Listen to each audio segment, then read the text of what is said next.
my understanding of the 7 last plagues is they would differ very much from the 10 plagues of Egypt. The 10 plagues of Egypt were particularly designed to expose the impotence of the Egyptian deities and maybe win some of the Egyptians from their frogs and their flies to worship the true God, and some did. And they went out with the Israelites. Now, as we say, probation is closed. Everyone has made up his mind. And that's when God gives people up. And he ceases to protect. He ceases to restrain, as in Thessalonians. And when God ceases to hold the 4 winds, think of all these pictures in the Bible and in Revelation, when he ceases to restrain, and when the adversary is given a free hand, as he was in the days of Job, then all hell breaks loose. And I believe the 7 last plagues are simply the dreadful things that happen when God ceases to restrain and ceases to protect. I do not see his hand in them at all. You take the plague of Armageddon, for example. You notice that the world is gathered together for this battle. You mean they're not gathered until the 6th plague? They're already being gathered now, aren't they? So the circumstances that reach their climax under the 6th plague are well developed at the present time. How about the conditions on our planet that seem to be described by the first plagues? It almost looks like environmental decay, doesn't it? And that's well underway. Ellen White, has eloquent ways of saying that the devil imparts a deadly taint to the air. She speaks of him actually bringing sickness on the human race and then coming as the great medical missionary to heal the sick. And they say, truly, Christ has come. You can see how he could do that. And I see all that under the 7 last plagues, where God has, quotes, poured out his wrath, equals he has given people up to reap the natural consequences of their own rebellious choice. They do not desire his protection. And this also suggests to me the reality of the protection we all enjoy right now.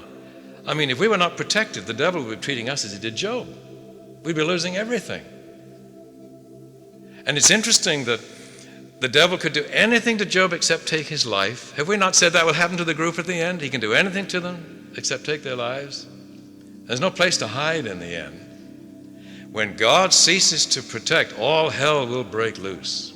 And some saints will say, oh, that's good. God's giving the wicked what they deserve. Well, they're not ready to pass through the time of trouble because they don't understand his wrath yet. And they're the kind who would serve him from fear. And they're not ready to witness the awful destruction at the end because they'll think that's God doing it.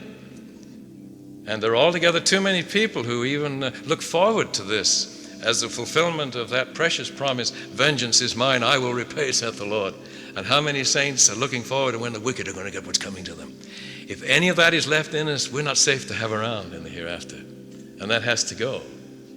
God says, yes, leave it to me to exercise vengeance because they're my children. And if you'll let me handle them in my way, I might win some. Would you mind if I did? You say, no, I'm counting on vengeance. And God says, that's why you better leave it up to me because I might win them when I discipline them and punish them. It's much safer to leave the vengeance to God because they're his children too. And I may not feel that warmly toward Brother Jones at the moment. I just want plain old vengeance. And God says, yes, he's bad and he's treated you terribly. Would you forgive me if I won him? We have to be willing to let him do that, you see. And so God says, please leave all this up to me because they're all my children. And I believe in the end, if we don't understand things that way, this is God giving his children up because they will not let him help them. They will not let him protect them. And he gives them up to the awful consequences. And we don't see God beating them up in the end. That's not a time of discipline. It's too late. He's just giving them up to the consequences. And then they die at the second coming. And they arise at the third coming. And they're not aware they've been asleep. Life has gone on without a break. And there they gather together to assault the New Jerusalem, making very plain that they really were rebels at heart. And there's Christ, and there's the New Jerusalem, and there are the saints. There's the whole scene in front of them, and it doesn't win one of them. And God can turn to the family and say, would it have helped to give them any more time?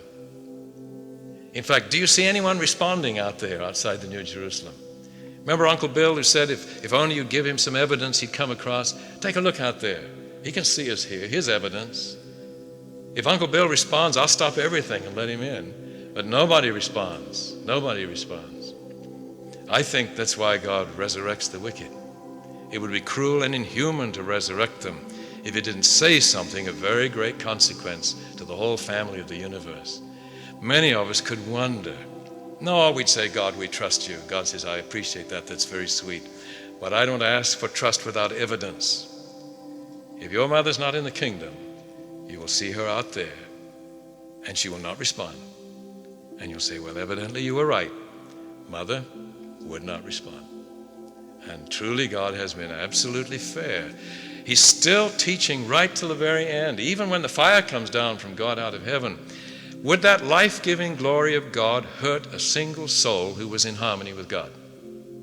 Not a chance. It's fail-safe.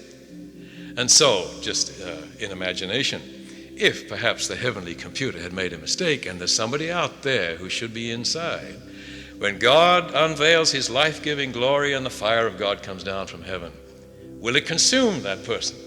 No. And when the very elements have melted with fervent heat, he'll still be standing there. Can't you see him waving out there saying, please wait for me? And wouldn't you love to be on the committee that the Lord would send out there to go get him and bring him in? It would be lovely. So the thing is fail-safe, but what makes it fail-safe? Because of the kind of person God is. Our security does not depend upon some legal transactions. Our security doesn't even depend so much, to say this carefully, on just the fact that Jesus died for our sins. Jesus died for our sins because of something that is the basis for our security.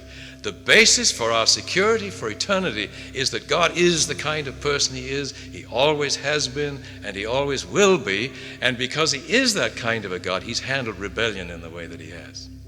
But the ultimate truth is not the provision made to save you and me. The ultimate truth is the thing that makes heaven secure for the angels, and there's many more of them than of us. And their security was at stake.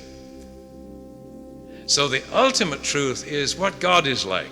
And that's why I love to say the good news is, in terms of this book and all the others, is that God is not the kind of person his enemies have made him out to be. He is not arbitrary, exacting, vengeful, unforgiving, and severe. He is instead precisely as his Son revealed him to be. And as all the prophets agreed that he was, and they all bore witness to this. And God's true people are those who accept the testimony of Jesus when he said, you like me?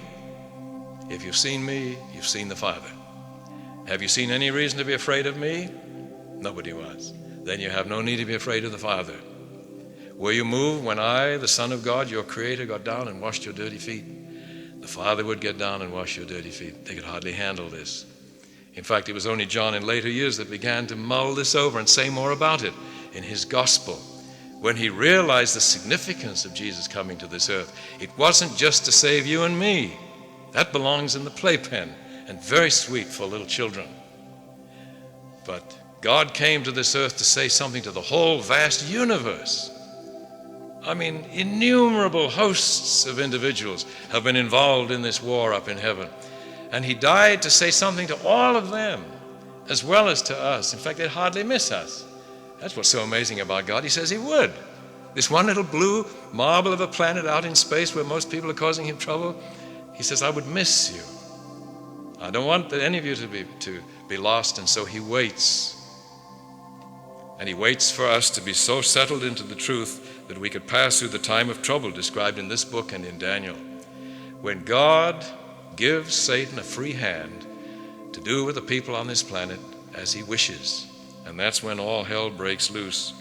And there will be a few who will not be deceived. But according to Revelation 13, how many will worship the adversary? The whole world, it says. And then it says, except the few, otherwise known as the remnant.